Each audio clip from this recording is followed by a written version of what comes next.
వరంగల్ నుంచి అంకనగూడెం బస్ సర్వీసును పాత పద్ధతిలోనే హనుమకొండ వరకు నడిపించాలి. గ్రామస్తులు సిపిఎం ఆధ్వర్యంలో ధర్నా చేపట్టారు.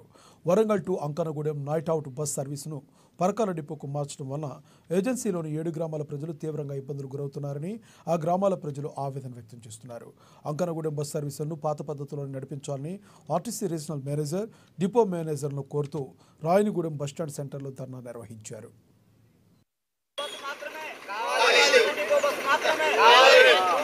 ఇక్కడ గత 30 సంవత్సరాలుగా వరంగల్ డిపోలో అంకనగూడెం బస్సు పేరువైన బస్సు అప్పటిప్పటిదాకా ఆదాయం ఒక తీరుగా వస్తూ ఉంది.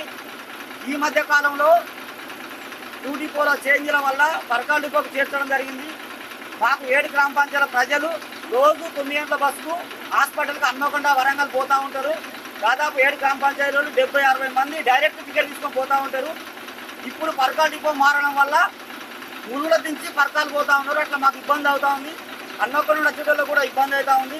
కాబట్టి ప్రజల అభిప్రాయం మేరకు ఆర్టీసీ అధికారులు నడుచుకోవాలి. వాళ్ళ కోసం కాకుండా ప్రజల కోసం, ప్రయాణికుల కోసం నడుచుకోవాలి. ప్రయాణికుల వల్లనే ఆర్టీసీకి ఆదాయం వస్తుంది తప్ప వేరే రకంగా కాదు.